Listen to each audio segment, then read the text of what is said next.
माँ की स्तुति करते हैं, माँ का ध्यान करते हैं, इस पिंडी में माँ का दर्शन करते हैं, माँ का आशीर्वाद प्राप्त करते हैं, निश्चित रूप से वे जन्म जन्मांतर के पापों से मुक्त हो जाते हैं, उन्हें परम पुण्य की प्राप्ति होती है और जीवन में रिद्धि सिद्धि हो जाती है।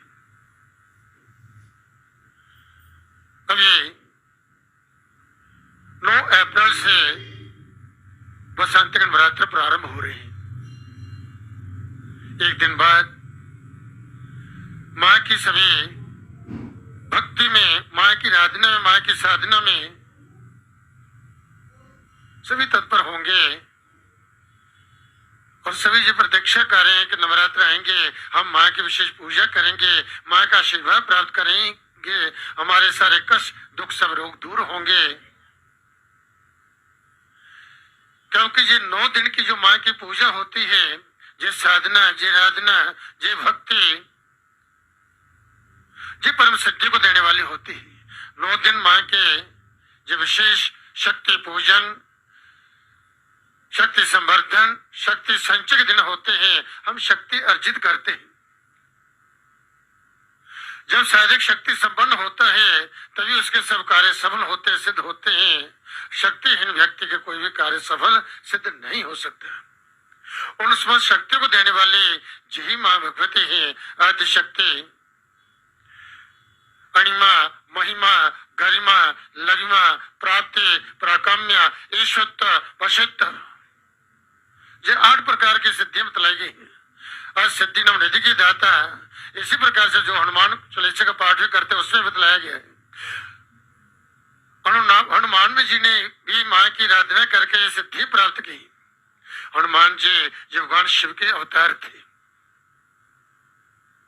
कहते हैं जिस समय भगवान शिव ने माँ की आराधना की, शक्ति की उपासना की, तो माँ की साधना करते, शक्ति की उपासना करते हुए जब उन्हें समस्त शक्तियां प्राप्त हुई तो भगवान शिव का वाम भाग, आधा शरीर, आधा भाग जो था, वाम भाग नारी का हो गया, अर्थात शक्ति का हो गया, जिससे भगवान शिव अर्धनारीश्वर कहलाए।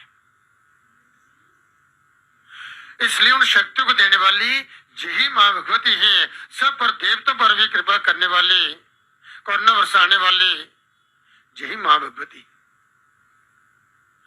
इस आदि शक्ति की शरणागत होकर के भक्तजन जब माँ की साधना करते हैं, माँ की भक्ति करते हैं, निश्चित रूप से देव देवता की उन पर कृपाएं होती हैं, उनके आशीर्वाद उन्हें प्राप्त होते हैं, उनके कार्य सफल होना शुरू हो जाते हैं। जब साधना करते हैं तो भगवान कहते हैं कि मंत्र जब करते हुए, भक्ति करते हुए देव दर्शन होते हैं। यदि साक्षात दर्शन हो पाए तो सपन में दर्शन होते हैं, सपन में दर्शन हो पाए जैसी साधक की भक्ति होती है उसी के अनुसार देवी देवता कृपा करते हैं, माँ कृपा करती है।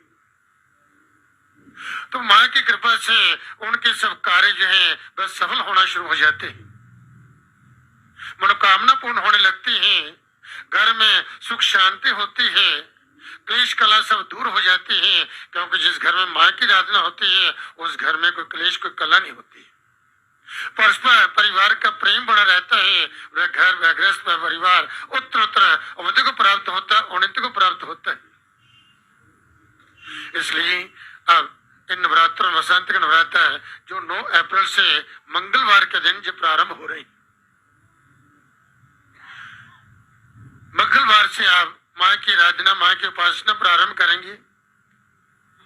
और आराधना के लिए, उपासना के लिए माँ की आप प्रतिमा अपने सामने रखते हैं। घर की पूजा रोम की, घर की पूरी साफ सफाई करके माँ ठीक प्रकार से माँ को बुलाने के लिए जब हम बड़ों को बुलाते हैं, उनका सम्मान करते हैं तो कैसे सम्मान किया जाता है, तो ठीक प्रकार उनका स्थान, उनका आसन जो सजा करके उस पर मां को प्रतिष्ठित करें।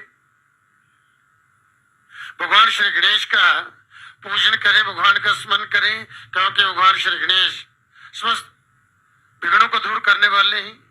और ये वरदान भी है समस्त देव देवताओं का कि भगवान गणेश प्रथम पूज्य है, प्रथम पूज्य है। इसलिए गणेश का स्मरण करें। फिर मां की ज्योत आप अखंड ज्योत जगाना चाहते हैं तो ये संकल्प होते हैं भक्तों की कि हम 9 दिन माँ तेरी अखंड ज्योत प्रज्वलित करेंगे, व्रत करेंगे, आपके नाम का जप करेंगे।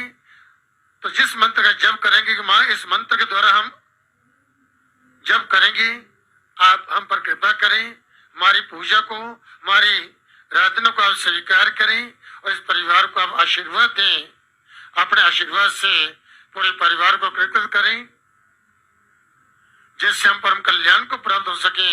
हे माँ आप आए, आपका स्वागत है इस घर में, और जहाँ बैठ करके 9 दिन हमारी ये पूजा जो स्वीकार करके हमें आशीर्वाद दें। हे माँ आपके चरणों में हम सबके ये प्रार्थना है। कल स्थापन करें, माँ की अखंड ज्योत प्रज्वलित करें, उसका पूजन करें। दुर्गा सप्तशती का यदि आप पाठ करना चाहते हैं तो उसका भी पूजन करके फिर ही पाठ प्रारंभ करें।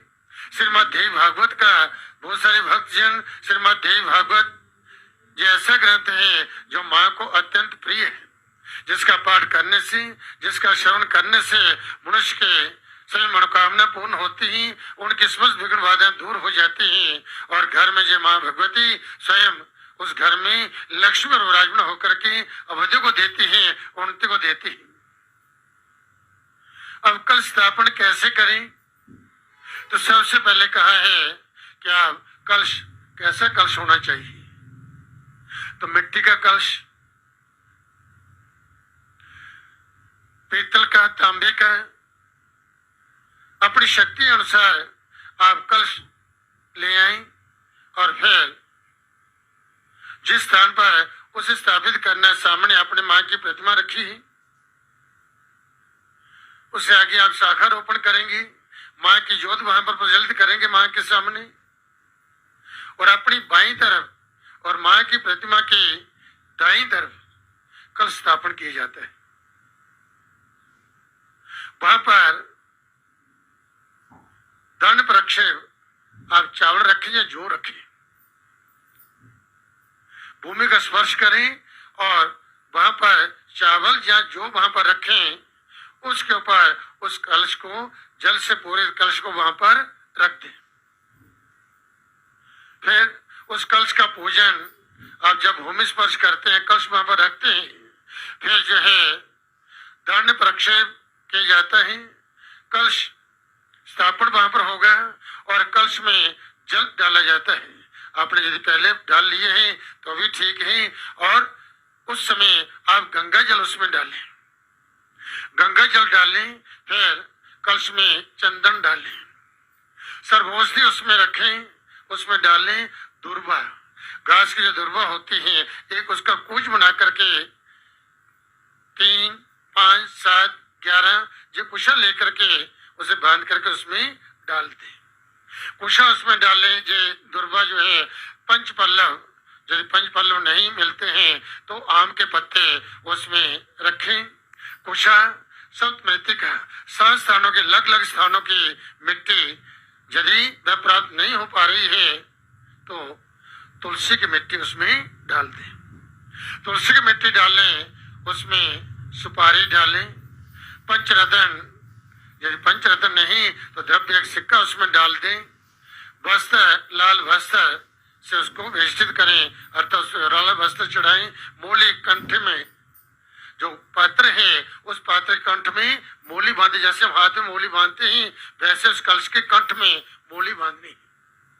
मूली बांध करके फिर पूर्ण पात्र एक कटोरी में या किसी प्लेट में चावल रखें, फिर उसके ऊपर उसको रख दें, उस कलश के ऊपर उस पर रखें।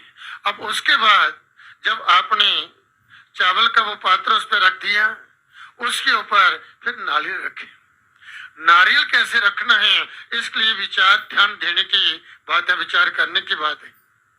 हम कई बार जब पूजा करते हैं तब कहते हैं कि महाराज पूजा भी की, भक्ति भी की, परंतु हमारे कष्ट दूर नहीं हुए। जहाँ हमारे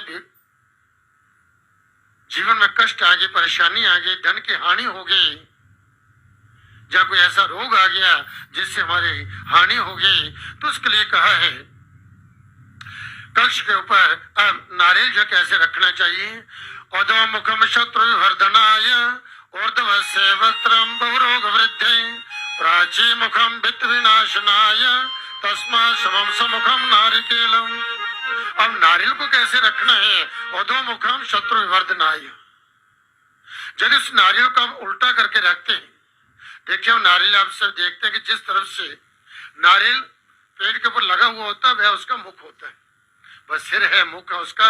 उसके आप देखिए जब उसके छिलके उतार के देखते हैं उसके आंखें बनी हुई हैं और इस प्रकार से उसका सारा मुख जो बना हुआ होता है। तो कहते हैं कि यदि उस मुख को उल्टा करके रखते हैं उस कलश के ऊपर तो क्या होता है, शत्रु विवर्धनाय अधोमुखम शत्रु विवर्धनाय। यदि आप उसको उल्टा करके अधोमुख उल्टा करके उसको रखते हैं तो शत्रु की वृद्धि होती है। शत्रु कई प्रकार की परेशानियों को उत्पन्न कर देते हैं। फिर ऊर्ध्व से भक्त्रम बहुरोग वृद्धि, यदि उसका मुख ऊपर क्यों रखते हैं, ऊपर को यदि उसका मुख रखते हैं तो क्या होता है, बहुरोग वृद्धि, कई बहुत सारे रोगों को देने वाला हो जाता है। और फिर प्राची मुखम वित्त विनाशनाय, यदि उसका मुख जो दूसरी ओर रखते हैं और पीठ अपनी तरफ रखते हैं और वह क्या करता है, वित्त विनाशनाय, धन की हानि करता है, धन का नाश करता है। तस्मात् समम समुखम नारिकेलम, उस नारियल फल को कैसे रखना है, उसका मुख अपनी तरफ रखना है, ना खड़ा रखना है, ना अधोमुख रखना है नीचे की ओर और ना ही प्राची मुख, और उसको अपनी तरफ जो है अपनी तरफ उसका मुख को, जब आप देवता के सामने बैठते हैं सम्मुख होकर के, जैसे माँ की प्रतिमा रखी आपके सामने आपने रखी, उसके सामने सम्मुख होकर के आप मां से प्रार्थना करते हैं, ऐसे कल स्थापन जब किया जाता है तो नारियल का मुख सामने होना चाहिए और फिर आप प्रार्थना करें, महाराज हमें अवधि दें, उन्नति दें, धन धन की वृद्धि करें, कष्टों को दुखों को रोगों को दूर करें, तो वह आपकी बातों को सुनेंगे। यदि उसकी पीठ आपकी तरफ होगी, मुख दूसरी ओर होगा, तो वह किसी बात को आपकी सुनेगा नहीं, स्वीकार नहीं करेगा। इसलिए जो शुभ को देने वाला, अवधि को देने वाला, उन्नति को देने वाला, सब कष्टों को दुखों रोगों को दूर करने वाला, शुभ बाधों को दूर करने वाला जब हम कल स्थापित करते हैं तो उस ऊपर जो नारियल रखा है उसका मुख जो है अपनी तरफ रखें। फिर जो है आप अखंड ज्योति प्रज्वलित करें और दीप, आप दीप जो प्रज्वलित करते हैं, देखिए एक ज्योत होती है, ज्योत जो जैसे आपके सामने ज्योत प्रज्वलित है, ये अखंड ज्योत माँ के जहाँ द्वार पर ये तीनों ज्योतें माँ की दिन रात चलती रहती है। ये ज्योत है, इसके बीच में ज्योत डाल लीजिए, ऊपर की ओर चल रही है। ऐसे ही जो दीप होता है, दीप जो है उसकी टेढ़ी ज्योत होती है, बीच में देखते हैं तो ज्योत जो है जी सीधी उसमें डाली जाती है बीच में, और दीपक जो होता है उसका जो बत्ती जो होती है वो उसमें जो टेढ़ी डाली होती है। अब उसका मुख जो है वह उसका मुख है, जहाँ ज्योत प्रज्वलित हो रही है उसका वह मुख है। अब उसको ये कैसे रखना है, यदि आप दीप प्रज्वलित करते हैं जब, तो उसमें कहा है आजुदा प्रामुखम दीप, यदि उसको जो है ईस्ट पूर्व की ओर उसका मुख रखते हैं तो वह आयु को देने वाला होते हैं, दीर्घ आयु को देते हैं। दंडा स्याद उदंग मुख, उत्तर दिशा की ओर उसका मुख रखते हैं तो वह धन को देते हैं, धन धन की वृद्धि करते हैं। प्रत्यंग मुखो दुख दोषा हो, और यदि जो है उसे आप प्रत्यंग मुख रखते हैं, पश्चिम कर मुख रख लेते हैं तो वह कई प्रकार के दुखों को देने वाला हो जाता है। हानिंदो दक्षिणा मुख, यदि दक्षिण कर उसका मुख रखते हैं फिर वह कई प्रकार की वह हानि करता है। हानिंदो दक्षिणा मुख, वह कई प्रकार की जो परेशानी पैदा हो जाती है, जो काम करते हैं उसमें लाभ नहीं होता, हानि होती है।